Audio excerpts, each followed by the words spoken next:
Campos Formosa nós temos o curso de licenciatura em Química e aqui no laboratório nós começamos hoje uma série de apresentações relativos à segurança em laboratório. Eu sou a Juliana Botecchia, sou professora de Química aqui na instituição e vocês estão na disciplina de Metodologia e Ensino de Química no projeto de Literatura e Ciências em Química e é um prazer poder falar de tudo isso com vocês.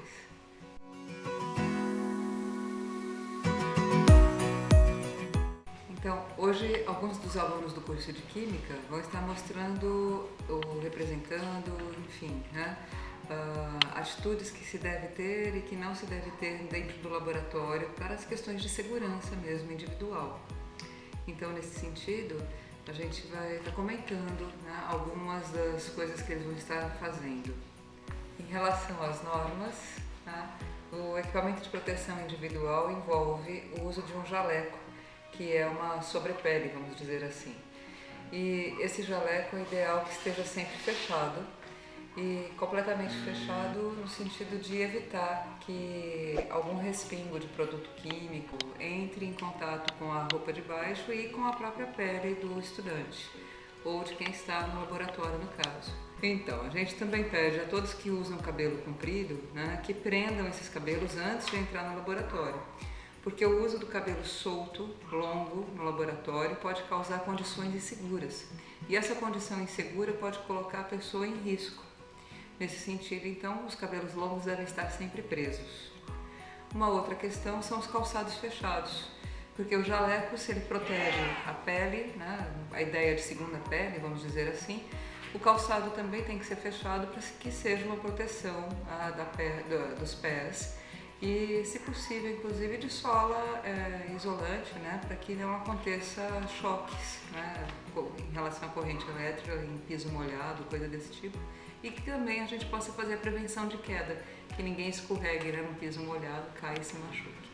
Então, outra coisa que a gente pede também para os alunos é que providenciem o EPI, o Equipamento de Proteção Individual, para todas as aulas, que não esqueçam de realmente utilizar esse equipamento de proteção individual, porque afinal de contas é uma salvaguarda deles próprios.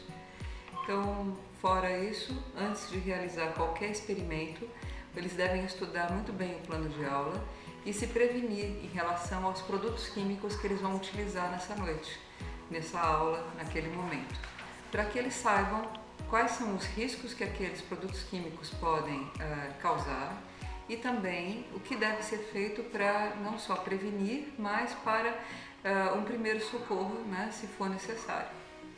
Então, nesse sentido, o exemplo mais comum talvez sejam as soluções de ácidos e de bases com que nós trabalhamos e por isso a gente sempre precisa ter uma reação, uma solução para neutralizar esse produto que a gente vai estar utilizando. Óculos de segurança são recomendados quando o experimento envolve alguma coisa que vá supitar do tubo de ensaio, alguma coisa que possa se projetar nos olhos. Um hábito interessante é a gente chegar numa bancada e fazer isso. E a bancada de laboratório a gente não sabe o que passou por ali antes da gente entrar.